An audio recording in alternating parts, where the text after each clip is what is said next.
Bonjour, c'est Ursule encore. On est le 5 octobre 2020. Alors, je viens sonner la trompette ce matin encore et je viens proclamer le retour de notre Seigneur Jésus-Christ. Amen. Soyez bénis et que sa grâce repose en abondance sur chacun d'entre nous. Amen. Alors, voilà, c'est un peu le matin, on sent la voix qui est un peu rouillée. Amen. Mais par la grâce de Dieu, les choses vont se replacer. Alors, je viens aujourd'hui parler de la fête des tabernacles. On est dans la fête des tabernacles. Amen. Ça a commencé depuis le 2 octobre hein, et ça finit le 9 octobre. Amen. Évidemment, c'est les Juifs qui l'observent, mais Dieu l'a donné pour toute la terre. Il l'a donné pour tous ses enfants. Et rappelons-nous, Abraham était celui-là que Dieu avait choisi afin que toutes les familles de la terre soient bénies par Abraham. Amen. Alors, ils nous ont privés de cette bénédiction-là, parce que la fête des tabernacles, si on peut mettre un peu son semblable dans notre temps, ils appellent ça l'action de grâce. Ils disent l'action de grâce, mais c'est l'action de grâce que un pays a fixée, amen, mais ça ne peut pas remplacer la fête que Dieu lui-même a donnée. Parce que quand Dieu donne les fêtes, c'est par rapport au ciel, amen. Alors, rappelons-nous, Dieu a donné 7 fêtes à Israël. Amen. Et la 8e, qui ne figure pas parmi les fêtes, c'est aussi une fête, c'est le sabbat. Dieu a demandé qu'on doit observer le sabbat. Et ceux qui observent le sabbat, qui se reposent le samedi, amen, parce que c'est le samedi, le jour du repos. Alors ceux qui se reposent le samedi, en l'honneur de l'Éternel qui s'est reposé le samedi, qui nous donne aussi de nous reposer, Dieu leur fait la grâce de pouvoir bénéficier de 1000 ans dans le millénium, amen, 1000 ans sur cette terre, en train de faire tout ce qu'on n'a pas pu faire, parce qu'on a été empêchés d'une manière ou d'une autre, afin de nous permettre de finaliser notre destinée, amen, ou bien le cahier de charge que le Seigneur nous a donné en venant sur cette terre, amen. Alors, c'est très très important de considérer le sabbat, de l'observer, et puis de célébrer Dieu en ce jour-là et de se reposer. Parce que c'est le jour du repos. Et en ce jour-là, Dieu a fait que finalement, il donne aussi à notre corps de nous renouveler. Il permet à notre ADN d'être selon son ADN à lui, parce que nous sommes transformés à l'image de Christ. Amen. Alors, c'est quelque chose qu'il ne faut pas négliger, qu'il ne faut pas mépriser. Parce que observer le sabbat, alors, c'est comme observer toutes les lois de l'Éternel. Alors, si tu tues quelqu'un, ça équivaut à ne pas observer le sabbat aussi. Parce que le sabbat, quand Dieu a dit, vous observerez le sabbat, c'est le 4e commandement, ça fait partie des 10 commandements. Alors, si tu te dis que bon, c'est pas grave, ça c'est pas grave comme mentir, ou bien c'est pas grave comme voler, pour Dieu, c'est grave parce que tous les commandements se valent. Amen. Tous les commandements ont la même pesanteur. Alors, tu ne peux pas dire que, au fait, c'est pas bien grave. Moi, je préfère me reposer dimanche. Ou bien, tu peux pas dire, bon, je suis tellement occupé que finalement, je ne veux pas observer le sabbat. Le Seigneur a demandé de l'observer et il a dit c'est une loi perpétuelle entre ses enfants et lui. C'est une alliance entre ses enfants et lui. Amen, ça c'est pour le sabbat. Et c'est pareil pour les autres 7 fêtes que Dieu a données. Alors, Jésus-Christ a accompli 4 fêtes. La fête des pains sans levain, la fête, attendez, la Pâque, la fête attendez, la Pentecôte. Amen, il a observé tout ça. Il y a 4 fêtes qu'il a observées. Je ne l'ai pas vraiment à l'esprit parce que j'ai besoin de me rafraîchir la mémoire, tant il est vrai que je ne vis pas dans cette partie-là, amen, mais il est de notre devoir en tant qu'enfant de Dieu d'aller savoir quelles sont les différentes fêtes et de les observer. Les gens nous ont privés de cela, et puis finalement le monde a été divisé en deux, comme si il y avait les fêtes des chrétiens et il y avait la fête des juifs. Il n'y a pas de fête des chrétiens et des fêtes des juifs, il y a une seule fête, et ces fêtes-là, il y en a 7 que Dieu a données. Alors si Dieu est notre Dieu et on l'appelle Père, amen, si notre Seigneur Jésus-Christ les a observés et il les a accomplis, on doit comprendre que on devrait aussi le faire parce qu'ils ont tous un sens spirituel. Et en ce moment où, sur cette terre, c'est la fête des tabernacles, elle est aussi observée au ciel parce que c'est Dieu qui l'a donnée. Alors, il est donc vraiment très important que le Seigneur puisse changer, amen, notre réticence ou bien nos oppositions à aller dans le sens de notre Dieu. Ça, c'est ma prière pour chacun d'entre nous. Amen. Alors, donc aujourd'hui, je viens parler de la fête des tabernacles ce matin et puis par la grâce de Dieu, j'aimerais pouvoir apporter les 2 autres vidéos sur la leçon 17 et la leçon 18. Plaise à notre Dieu. Amen. Alors, la fête des tabernacles, ils appellent ça Souko. Amen. Et c'est la fête de rassemblement. Ça se célèbre le 15e jour du 7e mois qu'ils appellent Tishri. Alors, très souvent, ça tombe entre septembre et puis octobre. Mais très souvent, ça tombe au mois d'octobre. Alors, le mois d'octobre, c'est le 7e mois. Et dans cette fête-là, bon, c'est la moisson. Et puis, et alors Dieu a demandé à Israël d'observer cela. Et c'est un moment où chacun est appelé à bâtir sa tente. Alors, chacun dort dans des tentes. Amen. Rappelant le séjour d'Israël dans le désert. Comment ils ont quitté, ils habitaient dans les maisons en Égypte. Ils étaient, entre guillemets, bien. Amen. Mais c'était des esclaves. Ils souffraient beaucoup. Pharaon abusait d'eux. Et quand Moïse est venu pour dire à Pharaon, Dieu dit de laisser aller son peuple, alors Pharaon a doublé encore leur charge. Si bien que, finalement, en tout cas le peuple, avant on leur donnait la paille et le nécessaire pour faire le travail. Mais quand Moïse est passé chez Pharaon, Pharaon a dit, ok, vous ne leur donnez plus rien. Ils vont aller à l'endroit pour prendre la paille et ils vont venir travailler le même nombre d'heures. Alors, donc Israël a été esclave en Égypte pendant 400 et quelques ans, peut-être 430 ou quelque chose de ce genre. Et il a donc demandé à Israël, quand il a donné les lois à Moïse, il lui a dit, vous observerez la fête des tabernacles et vous allez dormir dans des tentes. Alors, chacun essaie de bâtir sa tente du mieux qu'il peut pour essayer de vivre ce temps de souffrance, de difficulté, afin de rappeler à chaque être humain que nous sommes de passage sur la terre. Amen. Et nous vivons dans des tentes. Notre corps, ce sont des tentes. Amen. C'est un abri d'argile. C'est dans ça que nous vivons. Le corps que nous sommes, ce n'est pas nous-mêmes. Le corps dans lequel nous sommes, ce n'est pas nous-mêmes. Nous sommes dans ce corps-là. Alors aussi, vivre dans les tentes, ça rappelle cela. Ça rappelle aussi les souffrances. Parce que vous savez, c'est pas évident de vivre dans des tentes. Et puis quand ils font leur tente, je ne sais pas s'il y a des toilettes publiques là, je ne pense pas. Donc vraiment, avec la difficulté qui s'attache à ça, ça leur rappelle ce que leurs ancêtres ont vécu. Et ça rappelle aussi que un jour, le Seigneur va venir nous sortir de tout cela pour vivre dans un endroit éternel avec lui. Amen.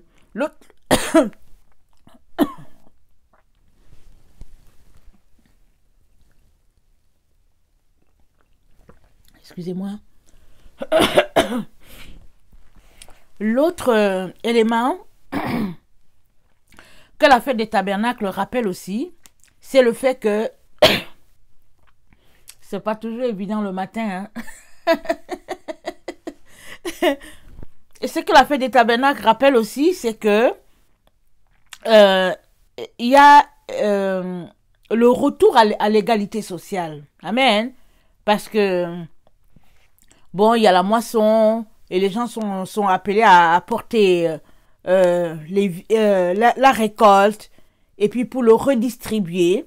Alors, ils redistribuent beaucoup aux gens qui sont dans le besoin et puis essayant de vraiment d'enlever le côté manque dans la vie de ces gens-là.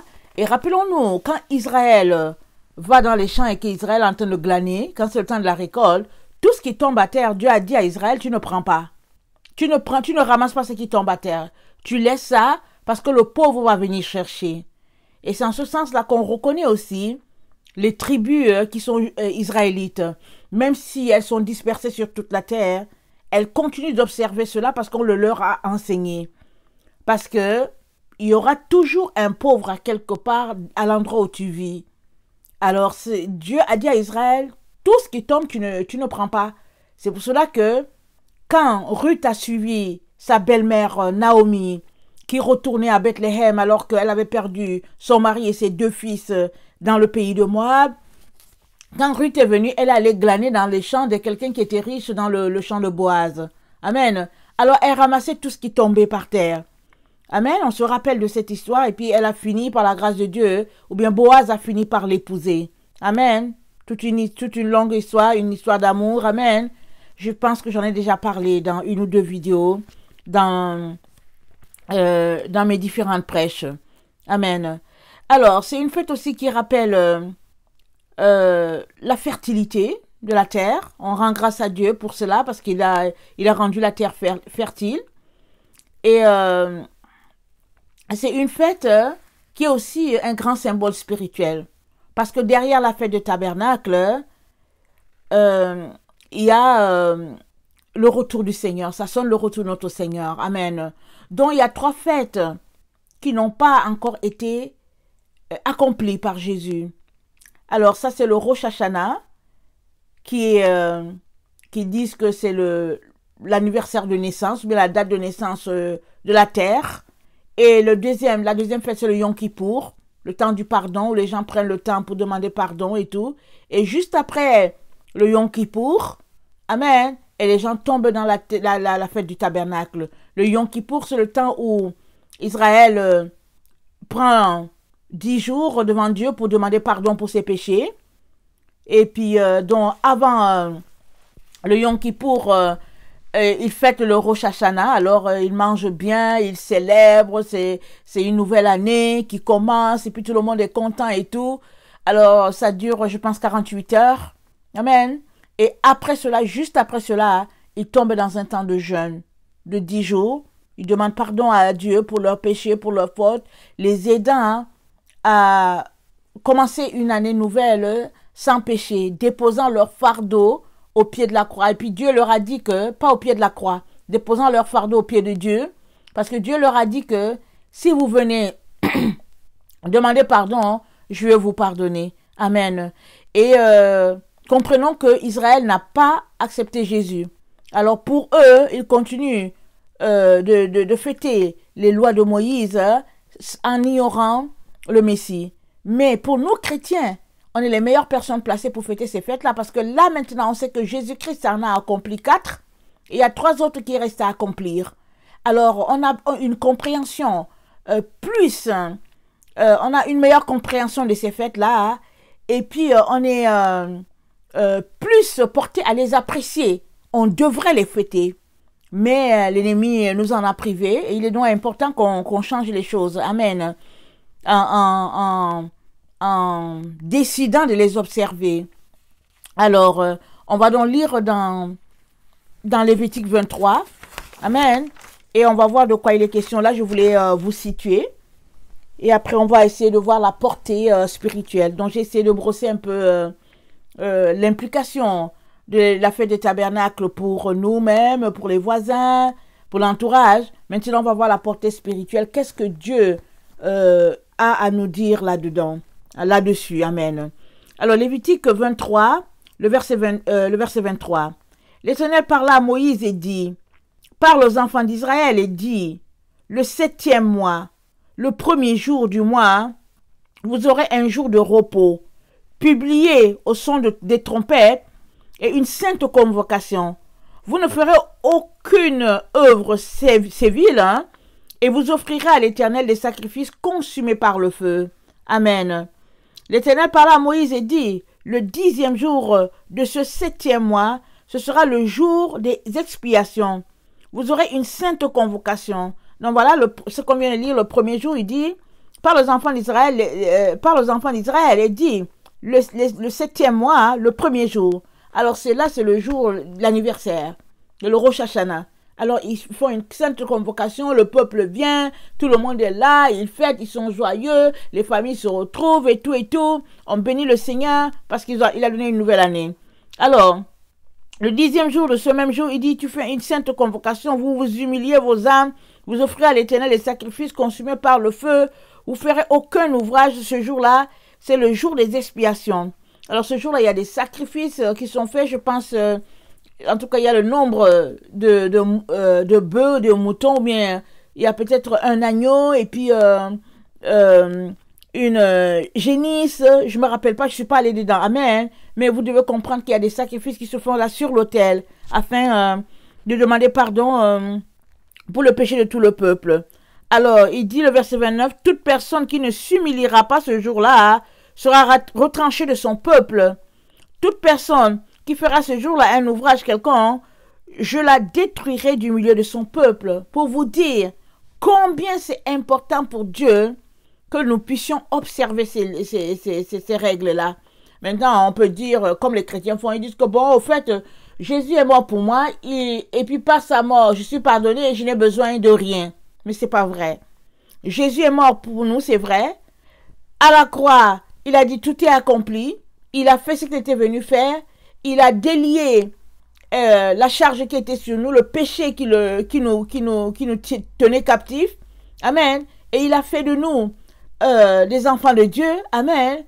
Mais à toi de te souvenir de ce qu'il a fait.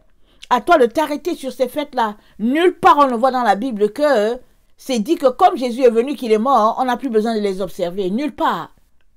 Alors, ils nous ont rendus un peu idolâtres dans ce sens que on nous fait observer des fêtes que c'est pas Dieu qui nous a données.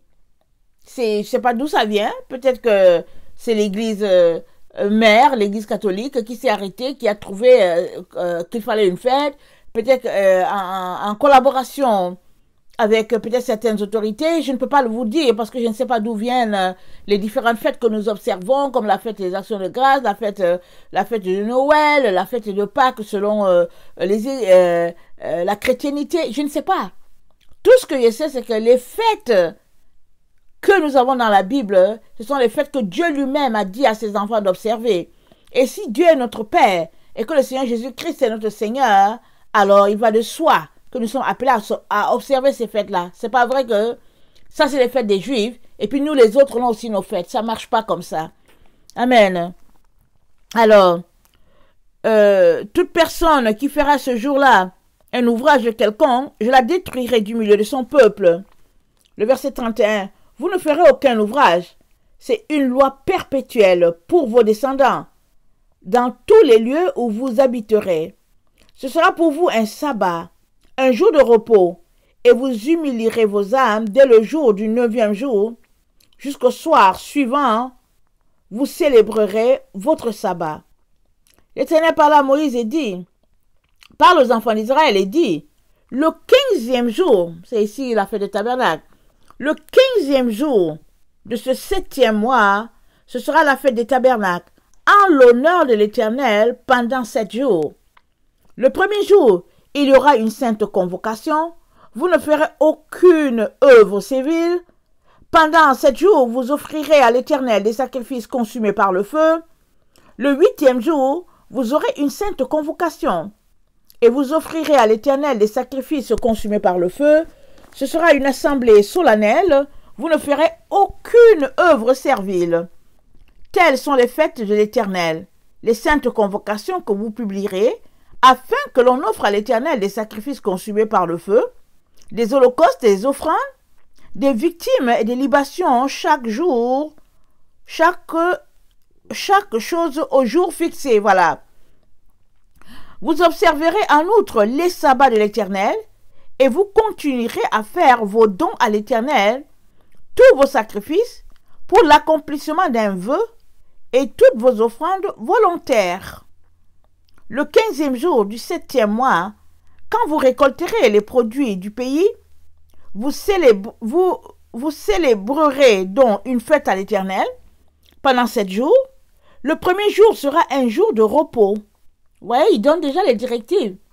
Il dit le premier jour là, à partir du 15e jour là, du 7e mois, qui est le mois de Tishri, et là on est dans le mois d'octobre.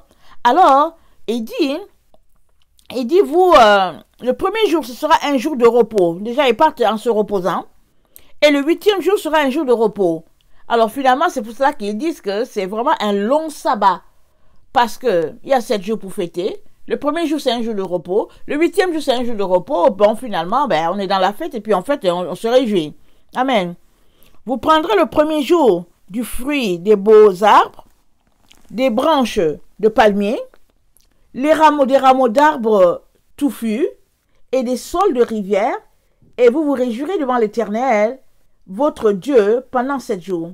Donc il leur a dit les 4 plantes qu'il faudra amener pour la réjouissance. Ça dit comme les gens se baladent souvent, on connaît ces plantes-là, souvent chez nous, c'est les rameaux. Alors, Hosanna, Hosanna, on célèbre Dieu. Amen. Alors, il dit, vous célébrerez chaque année cette fête à l'Éternel. Chaque année, vous célébrerez cette fête. Pendant 7 jours, c'est une loi perpétuelle pour vos descendants. Vous la célébrerez le 7e mois. Vous demeurerez pendant 7 jours dans les tentes.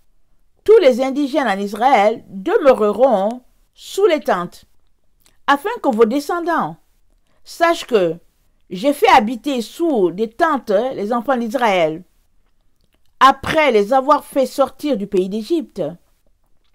Je suis l'Éternel votre Dieu. C'est ainsi que Moïse dit aux enfants d'Israël quelles sont les fêtes de l'Éternel. Donc voilà, ce n'est pas quelque chose inventé. C'est l'Éternel lui-même qui a dicté ces fêtes-là à Moïse, et Moïse n'a fait que communiquer au peuple. Voilà pourquoi Israël continue de les observer en l'honneur de notre Dieu. Et il a dit quoi? Ce sera, il dit, attendez, il faut que je le lise là. Il dit,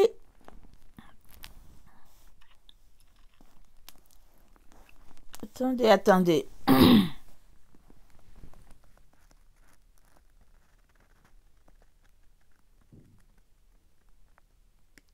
Il dit que ce sera une loi perpétuelle. Vous allez l'observer de manière perpétuelle. C'est ça qu'il dit. Alors, quand on dit perpétuelle, ça ne s'arrête pas. Alors, d'où vient donc que nous autres, là, on est vraiment ignorants de cela. Et bon, voilà. La vie continue. Et on se dit, non, au fait, là, je ne suis pas juif et puis je n'ai rien à voir avec. Mais ça, c'est la tromperie de l'ennemi encore. La même chose qu'il est venu voir Ève pour lui dire, mais Dieu a-t-il vraiment dit ça? Il a aussi chuchoté aux oreilles de tous ceux-là qui ont mis nos différentes lois, nos différentes fêtes en place. Il les a aussi chuchotés dans l'oreille. Si bien que on est privé de ces fêtes-là. Maintenant, quand tu marches sur le Seigneur et que tu lis la parole de Dieu, tu devrais quand même t'arrêter et te demander, mais attendez, pourquoi est-ce que ces fêtes-là, on ne les fête pas? Ça part de là. Quand tu lis ta Bible, tu t'arrêtes, tu te dis, mais il y a quelque chose que je ne comprends pas, pourquoi est-ce qu'on ne les fête pas? Maintenant, le Seigneur va te répondre. Mais si tu ne poses pas de questions et que tu as l'impression que c'est juste culturel, ben voilà, c'est fini. Mais ici, ce n'est pas une affaire de culture, c'est Dieu qui leur a donné ces fêtes-là. Parce que Dieu, c'est notre Père, c'est notre Créateur, et il vit dans les cieux. Il ne vit pas au milieu de nous. Et il nous a dit les fêtes que nous devions observer, et puis la manière dont nous devons l'observer. Alors, il me semble que pour les enfants, alors si on dit que Dieu est notre Père, il me semble qu'on doit lui obéir, n'est-ce pas? Alors, voilà pourquoi il est très important qu'on puisse s'arrêter sur ces fêtes-là, et puis regarder qu'est-ce que la Bible dit. Amen. Donc, cette année, la fête, elle commence, donc, comme j'ai dit, le 2 octobre, elle finit le 9. Et ça prend donc, attendez, qu'est-ce que je raconte? Oui.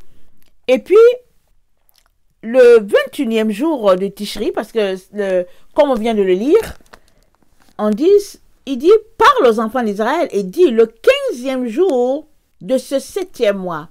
Donc, ça commence en pleine lune. Il paraît que ça commence toujours quand c'est la pleine lune. Alors, le 15e jour de ce 7e mois, dans le 7e mois là, alors au 15e jour là, c'est là que la fête des tabernacles commence. Mais pour nous qui avons un autre calendrier, souvent cette fête là tombe entre le mois de septembre et le mois d'octobre. Mais pas pour eux, parce que pour eux, cette fête là, ça s'appelle le Tishri. Et puis c'est un calendrier lunaire qu'ils ont. Alors dès que le 15e jour vient, ils savent que, c'est le début de la fête des tabernacles. Amen. Alors, Donc, la fête, elle prend fin le 21e jour. Amen. Et à ce 21e jour-là, on fête le Shimini Azaret. Et le Shimini Azaret, c'est là,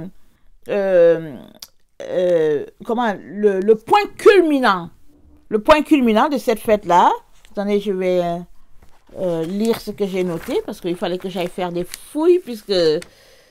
Alors, c'est le point culminant de cette fête-là. Et... attendez.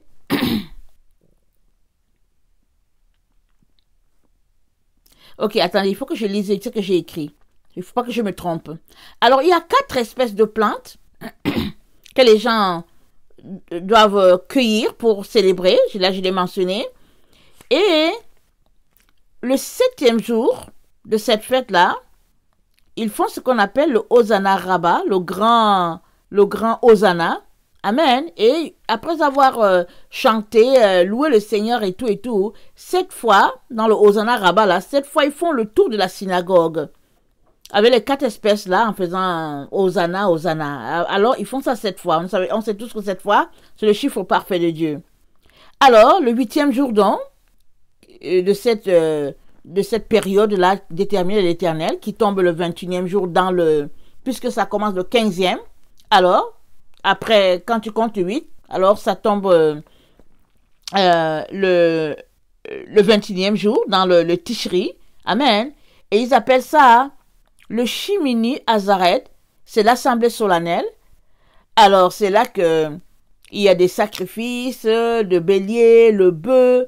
Et c'est à cette fête-là que Salomon a dédicacé le temple. Parce que c'est là qu'il y a eu une sainte convocation. Tout le peuple est venu.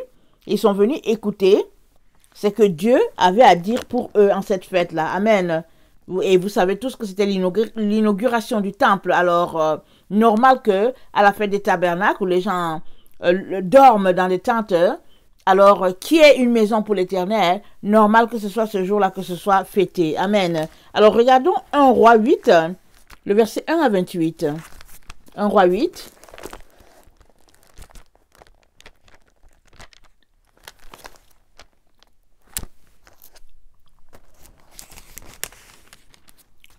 Le verset 1 à 21 plutôt.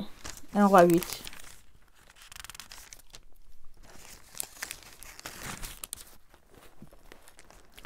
Alors, le roi Salomon assembla près de lui, à Jérusalem, les anciens d'Israël et tous les chefs des tribus, les chefs des familles, les enfants d'Israël, pour transporter de la cité de David, qui est Sion, l'arche de l'alliance de l'Éternel. Tous les hommes d'Israël se réunirent auprès du roi Salomon au mois d'Étanin, qui est le 7e mois pendant la fête. Alors, dans notre temps, on appelle ça Tishri. Alors, amen, mais en leur temps, ils appelaient ça le mois d'Étanim. Bon, voilà. Lorsque tous les anciens d'Israël furent arrivés, les sacrificateurs portèrent l'arche. Ils transportèrent l'arche de l'Éternel, la tente d'assignation et tous les ustensiles sacrés qui étaient dans la tente. Ce furent les sacrificateurs et les Lévites qui les transportèrent.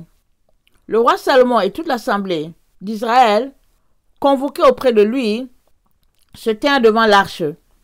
Ils sacrifièrent des brebis et des bœufs. Ils ne purent être ni comptés, ni nombrés, à cause de leur multitude.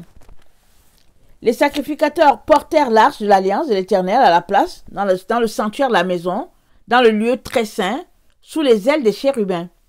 Car les chérubins avaient les ailes étendues sur la place de l'arche, et ils couvraient l'arche de ses barres par-dessus. On avait donné aux barres une longueur telle que leur extrémité se voyait du lieu saint devant le sanctuaire, mais ne se voyaient point du dehors. Elles ont été là jusqu'à ce jour. Il n'y avait pas l'arche que les 2 tables de pierre. Il n'y avait dans l'arche que les 2 tables de pierre que Moïse y déposa en Horeb, lorsque l'Éternel fit alliance avec les enfants d'Israël à leur sortie du pays d'Égypte. Au milieu où les sacrificateurs sortirent du lieu saint, la nuée remplit la maison de l'Éternel. Les sacrificateurs ne purent pas y rester pour faire le service à cause de la nuée, car la gloire de l'Éternel remplissait la maison de l'Éternel. Alors Salomon dit, l'Éternel veut habiter dans l'obscurité. Amen. L'Éternel veut habiter dans l'obscurité. Et oui, il veut habiter dans l'obscurité, tant il est vrai qu'il habite en nous. Ça dit que quand on s'arrête, on se dit, waouh, c'est incompréhensible. Comment Dieu, qui est si grand, Dieu qui est si puissant, qui est si saint, a choisi notre corps pour venir habiter là-dedans. Amen. Alors là, c'était la dédicace du temple de Salomon. Et il y a donc eu cette convocation-là, où tout le monde était là, et puis tout le monde entendait, et puis écoutait tout ce qui se passait. Alors, dans 2 Chroniques 6, 63 à 65, attendez.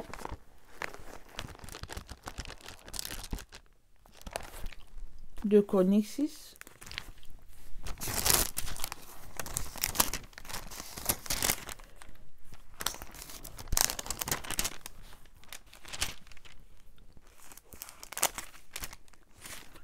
Deux Chroniques 6. Attendez, il faut que je lise mes notes. Je ne suis pas au bon endroit. C'est 2 Chroniques 6 ou... Attendez, je vais regarder si c'est 1.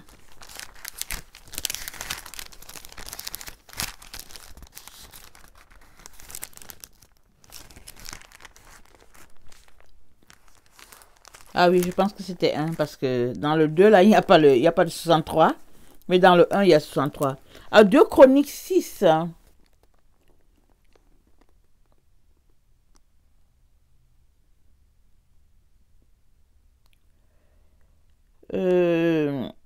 Donc, je pense que je n'ai pas pris la bonne référence. Je suis désolée. OK. Anyway, ça ne nous empêche pas de continuer. Alors, dans le 8e jour,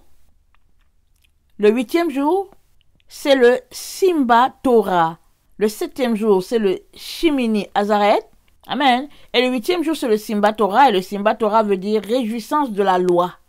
Ils se réjouissent de ce que Dieu leur a donné, la loi, les livres du Deutéronome canoniques. C'est, attendez, non, c'est les 5 livres, la Pentateuque. Amen. Ils se réjouissent de ce que Dieu leur a donné. Alors, Deutéronome 16, le verset 14 à 15. Deutéronome 16, le verset 14 à 15. Tu te réjouiras à cette fête. Ça, la fête des tabernacles. Ok, on va commencer à 13. Tu célébreras la fête des tabernacles pendant 7 jours, quand tu recueilleras le produit de ton aire et de ton pressoir. Alors, le produit de ton aire et puis du pressoir, on sait tous que c'est les olives. Hein? C'est là au pressoir, c'est là qu'on s'en va pour extraire de l'huile.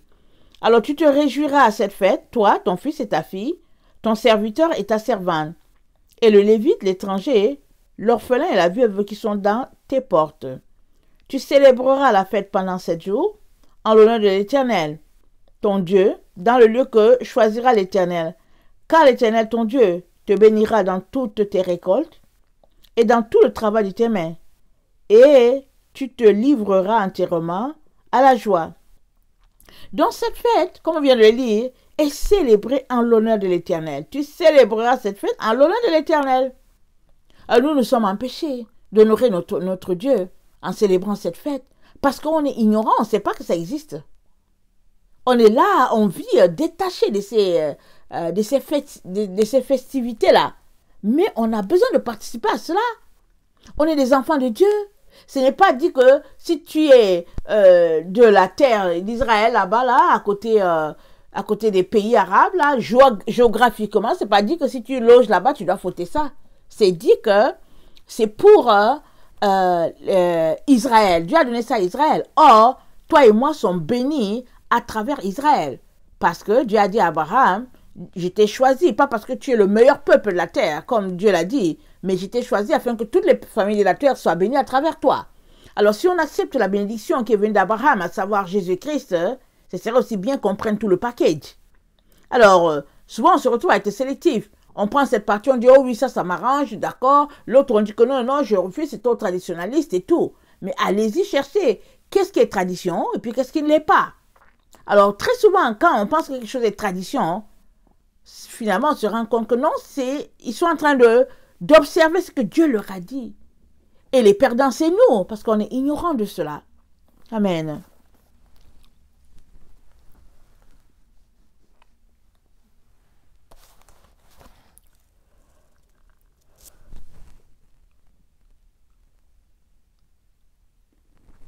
Alors, spirituellement, hein, la fête des tabernacles marque la délivrance, amen, du péché. Parce que, rappelons-nous, ils ont fêté le Rosh Hashanah, et après cela, ils ont fait le Yom Kippour, qui est la fête du pardon. Ils ont passé le temps à demander pardon. Et là, ils savent que Dieu leur a pardonné. Alors, ils retournent quinqués, ragaillardis, heureux. Alors, toi et moi, on a peut-être la difficulté à comprendre parce que Jésus est mort. On s'est dit, mais c'est quoi? Mais pour eux, là, qui sont en train de chercher encore la face du Père et tout, pour eux, c'est quelque chose d'important. Parce que ils viennent demander pardon et pendant les 10 jours, ils observent cela. Et s'ils le font sincèrement, Dieu va leur pardonner parce que c'est lui qui a établi la loi. C'est lui qui a établi ces règles-là. Alors, c'est pas vrai que si Israël vient en disant que, au fait, voilà, j'ai observé les 10 jours et tout, mais que Dieu va les rejeter parce que, bon, pour le moment, ils ont rejeté Christ et tout ça et tout. Non.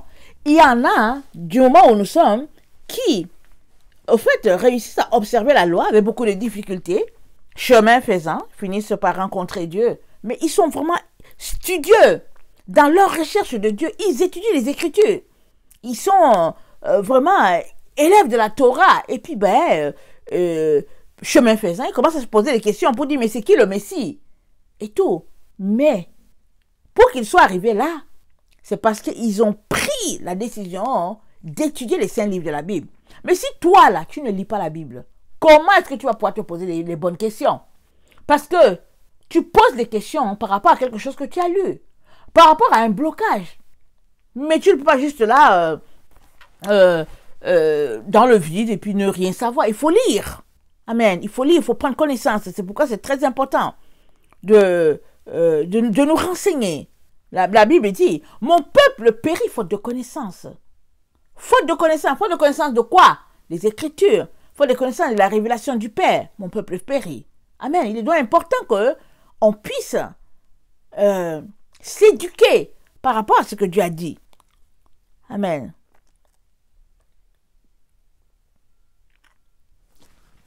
Hébreux 4, le verset 16.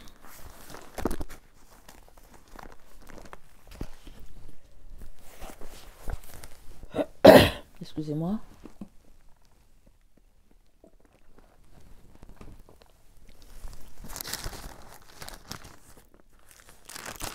Hébreux 4, le verset 16 dit ceci.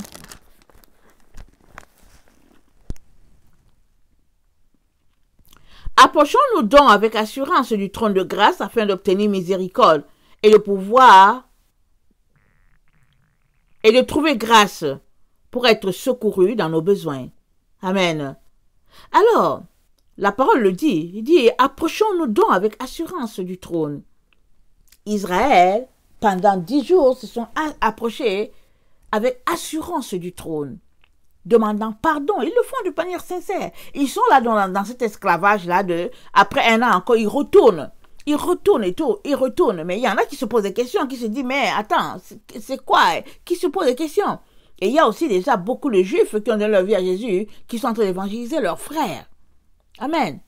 Alors, c'est pas vrai qu'on doit prohiber ces fêtes-là et puis on doit arrêter de les observer. Non, non, non, c'est pas vrai.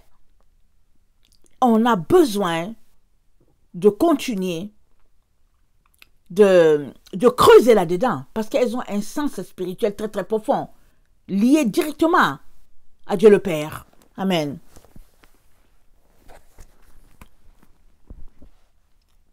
Alors, comme c'est à la fête, Dieu a dit, faites une sainte convocation, il va faire quelque chose.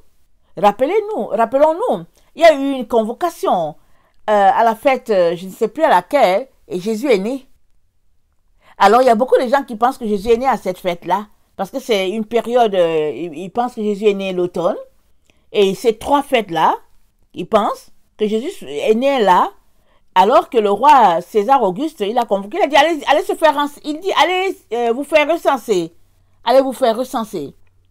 Alors ça, c'était un appel de l'empereur César, et beaucoup de Juifs disent qu'ils pensent que c'est à cet endroit-là que Jésus est né, à ces 3 fêtes-là. Voilà, on saura un jour. Amen.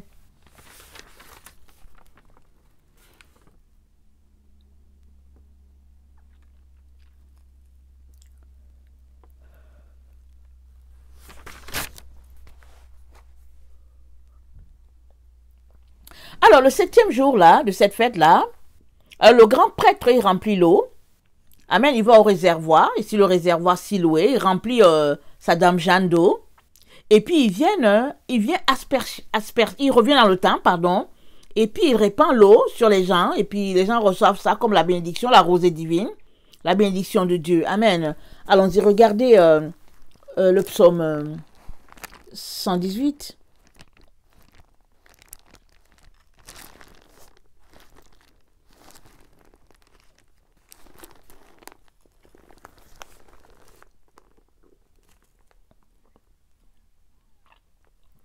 Le verset 23. C'est de l'Éternel que cela est venu. C'est un prodige à nos yeux. C'est ici la journée que l'Éternel a faite. Qu'elle soit pour nous un sujet d'allégresse et de joie. Ô Éternel, accorde le salut. Ô Éternel, donne la prospérité. Béni soit celui qui vient au nom de l'Éternel. Nous vous bénissons de la maison de l'Éternel. L'Éternel est Dieu, il nous éclaire. Amen. Alors, c'est souvent un passage qu'ils lisent à ce moment-là, quand le prêtre s'en va, il vient, il asperge les gens et tout. Et c'est effectivement à cette fête-là que Jésus-Christ ne voulait pas aller. Quand ses frères lui ont dit, sa famille lui a dit que, mais attends, on sait bien que si Dieu te parle là, on n'agit pas en secret, parce qu'eux aussi, ils étaient sceptiques par rapport à ce que Jésus faisait. Et Jésus leur a dit, allez-y, mais moi, je ne veux pas y aller. Mais après, est-ce que le Père l'a convaincu? Il a fini par aller parce qu'il était vraiment rejeté, il est parti. Et dans Jean 7,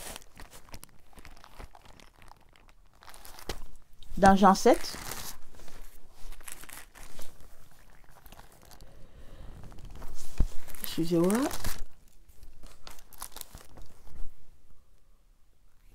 au verset 37, c'est dit ceci. Le dernier jour, le grand jour de la fête, Jésus se tenant debout s'écria, « Si quelqu'un a soif, qu'il vienne à moi et qu'il boive. Celui qui croit en moi, des fleuves d'eau vive couleront de son sein, comme dit l'Écriture. » Il dit cela de l'Esprit que devaient recevoir ceux qui croiraient en lui, car l'Esprit n'était pas encore, parce que Jésus n'avait pas encore été glorifié. Donc c'est à cette fête-là, la fête où le sacrificateur vient, il asperge le peuple d'eau, et puis les gens sont contents pour l'eau que Dieu a donnée.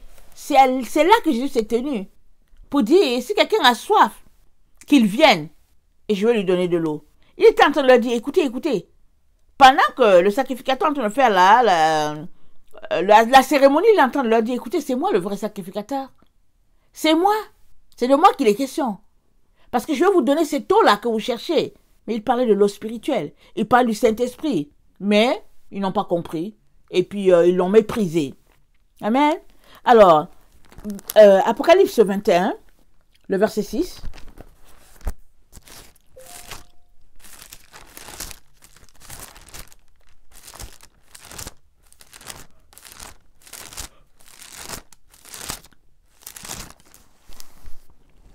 Apocalypse 21, le verset 6 dit ceci. Et il me dit, c'est fait, je suis l'alpha et l'oméga, le commencement et la fin.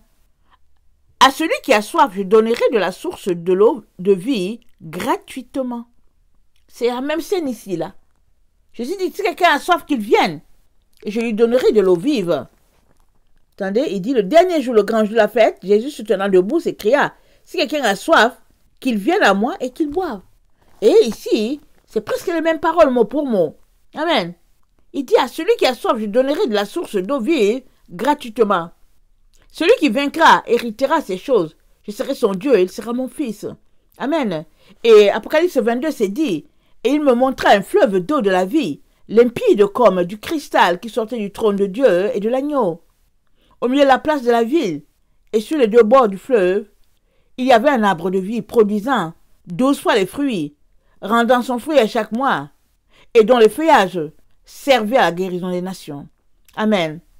Alors, c'est une fête qui symbolise l'effusion de l'esprit, qui symbolise la pureté de l'eau, l'eau comme le cristal, qui n'est autre que la parole de Dieu. C'est une fête qui rappelle que nous allons passer un jour de la vie, de la tente où nous sommes sur cette terre, à la vraie tente, un espace, un endroit là où il n'y a ni mort, là il n'y a pas de mort, et il n'y a pas de pleurs, il n'y a pas d'alarme, il n'y a rien, un endroit de paix. Amen. Alors, je pense qu'il y a un passage qui est mentionné dans l'Apocalypse 7. On va regarder ça.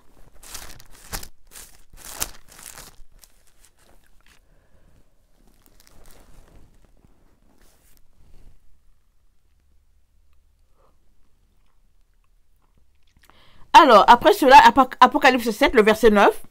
Après cela, je regardais et voici, il y avait une grande foule que personne ne pouvait compter, de toute nation, de toute tribu, de tout peuple et de toute langue. Ils se tenaient devant le trône et devant l'agneau, revêtus de robes blanches et de palmes dans leurs mains.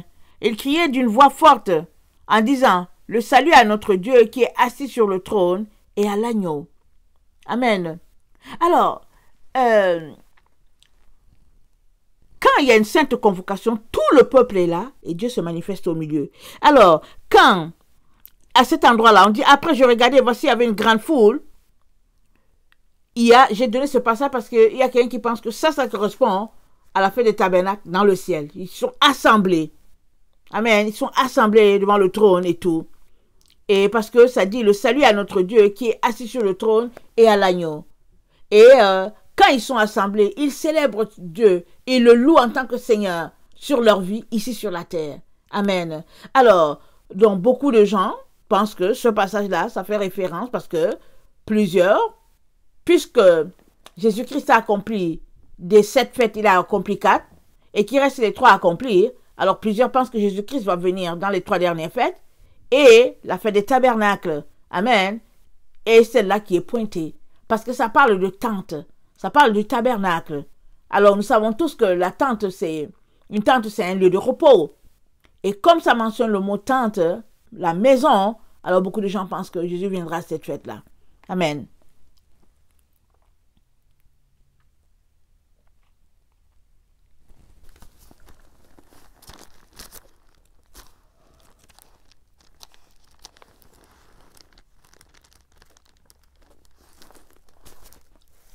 Ézéchiel 37, le verset 26, ça dit ceci.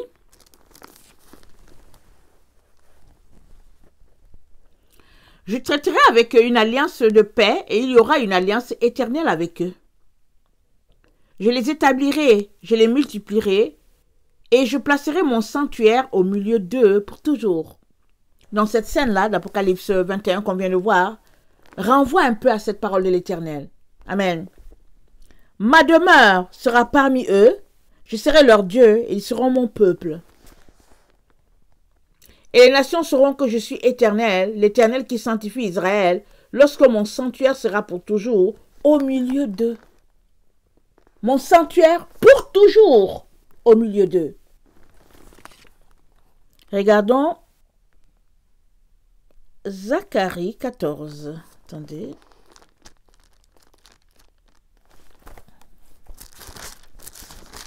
Mon sanctuaire au milieu d'eux, au milieu d'Israël, il dit pour toujours. Alors, on sait que Jésus est mort, amen, pour nous, pour toute l'humanité, on le sait. Il est venu par la famille la descendance de David, amen, et il est retourné dans la présence du Père, et la Bible dit qu'il est là-bas intercédant pour nous, jusqu'à ce qu'il revienne nous prendre, puisqu'il est allé nous préparer une place. Alors, Zacharie 14,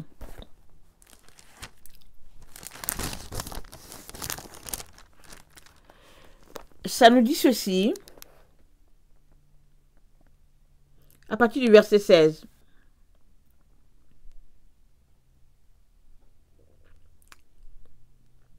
Tous ceux qui resteront de toutes les nations venus contre Jérusalem monteront chaque année pour se prosterner devant le roi, l'Éternel des armées, et pour célébrer la fête des tabernacles.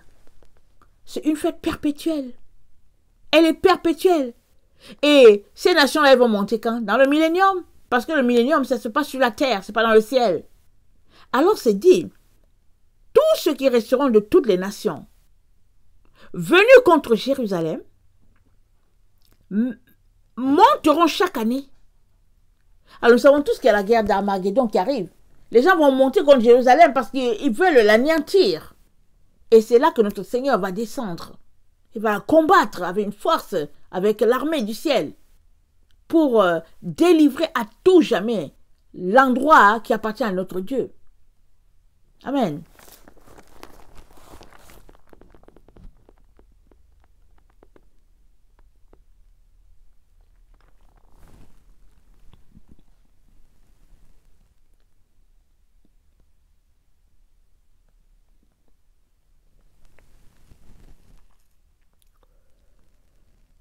Et après la cérémonie d'eau, excusez, je tentais de lire mes notes.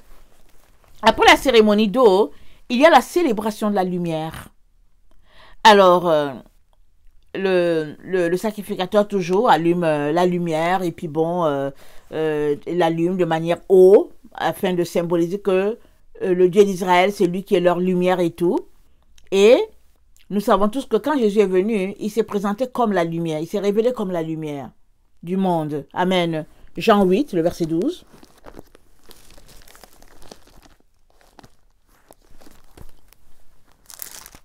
Jean 8, le verset 12. Il dit ceci. Jésus leur parla de nouveau et dit, « Je suis la lumière du monde. Celui qui me suit ne marchera pas dans les ténèbres, mais il aura la lumière de la vie. » Là-dessus, les pharisiens lui dirent, « Tu rends témoignage de toi-même et ton témoignage n'est pas vrai. » Donc Jésus se présente dans la fête, à la fête, amen. Il était toujours dans ces festivités-là avec eux. Et puis bam, il lance une parole pour réveiller leur conscience endormie. Il a dit, c'est moi la lumière du monde. Et puis finalement, les gens disent, hé, toi, et puis bon, voilà, et puis. Mais il a quand même lancé la parole. Il l'a lancé. Et ceux qui veulent l'attraper vont l'attraper. Ils vont s'arrêter, ils vont dire, hein, mais pourquoi est-ce qu'il a dit ça? Parce que c'est comme ça que ça commence d'être réveillé. C'est-à-dire, tu reçois la révélation. Et que fais-tu de la révélation? Est-ce que tu la piétines et tu continues ton chemin? Ou bien est-ce que tu saisis la révélation et tu viens devant le trône avec pour dire, je n'ai pas compris. Voilà ce que je viens d'entendre. Qu'est-ce que tu es en train de me dire? Et le Seigneur va t'éclairer.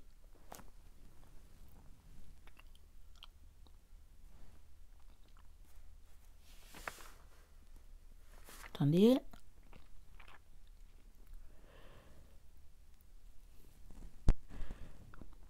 Alors, la fête des tabernacles est une fête qui annonce aussi, parce qu'au huitième jour, quand à la clôture et tout, ils célèbrent et tout, et il y a des passages qu'ils lisent en particulier. Amen. Et ces passages-là rappellent comment Dieu va les visiter et comment il va répandre son esprit sur eux et comment ils vont se retrouver à vivre pour toujours avec le Père et tout, et puis pour ne pas les quitter, ils ne vont plus jamais se séparer, ils seront dans la présence du Père éternellement, et le Père va étendre sa tente sur eux, et le repos éternel, et puis et la bénédiction. Amen. Alors, attendez, je cherche le passage que j'aimerais qu'on lise.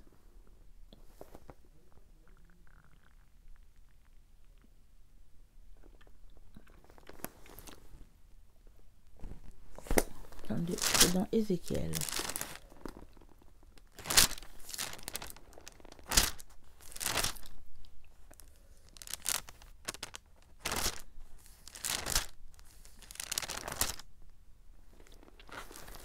Alors, il paraît que à cette fête-là, la fête des tabernacles, les passages d'Ézéchiel 47 est toujours lu aussi. Parce que ça parle du torrent. comment l'eau va se répandre, et puis la gloire de Dieu, parce que l'eau, c'est la parole de Dieu, c'est la gloire de Dieu. Alors, Ézéchiel 47 est lu. On ne va pas tout lire, parce que c'est quand même long. Mais, je vais lire quelques passages qui parlent toujours d'eau. Le Ézéchiel 47, le verset 8. Il me dit, cette eau coulera vers le district oriental, descendra dans la plaine et entrera dans la mer. Lorsqu'elle se sera jetée dans la mer, les eaux de la mer deviendront saines. Tout être vivant qui se meut vivra partout où le torrent coulera, et il y aura une grande quantité de poissons, car là où cette eau arrivera, les eaux deviendront saines, et tout vivra partout où parviendra le torrent. Des pêcheurs se trouveront sur les bords, depuis En-Gedi jusqu'à En-Eglam. On étendra les filets, et il y aura comme des poissons de diverses espèces, il y aura des poissons de diverses espèces, comme des poissons de grande mer, et ils seront très nombreux. Amen. Ces marais et ces fosses ne seront point assainis, ils seront abandonnés au sel. Alors sur le torrent et sur les bords de chaque côté croîtront toutes les sortes d'arbres fruitiers.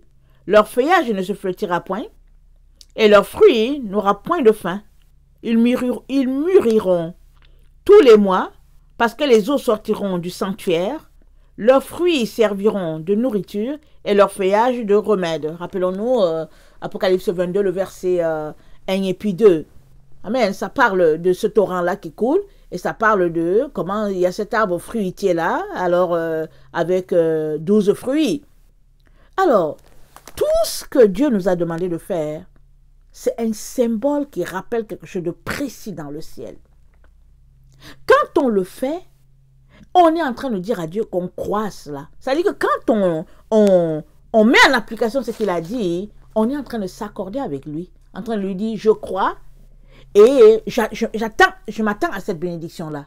Je crois, et puis je m'attends à ce que tu viennes me chercher et que tu me donnes du repos dans ta tente à toi. Amen. Et ne pas les observer, c'est nous priver de pratiquer notre foi. Parce que la foi, elle vient de ce qu'on entend. Ce qu'on entend vient de la parole de Dieu. Et il nous sera fait selon notre foi. Il nous est fait selon notre foi. Alors, si tu n'as pas connaissance, si tu es dans l'ignorance, alors sur quoi vas-tu te baser pour aller dans le sens de Dieu? Maintenant, tu peux dire que oui, au fait, c'est la responsabilité, par exemple, du pasteur ou bien d'un diacre ou bien de quelqu'un de m'apporter la parole de Dieu. Mais c'est ta responsabilité à toi parce que tu sais lire. Tu sais lire, tu as ta Bible, tu es capable de la lire et poser des questions à Dieu. Aller en profondeur dans ta recherche. Parce que le Seigneur a dit quoi? Il a dit, demandez, il vous sera donné. Cherchez, et vous trouverez. Frappez, et l'on vous ouvrira. Il l'a déjà dit, il a dit pour tout le monde. Ça s'applique à tout le monde. C'est pas juste à toi. C'est pas juste, c'est pas une parole lancée en l'air. Alors si tu frappes, notre Seigneur va t'ouvrir. Si tu demandes, il va te répondre. Il va te donner.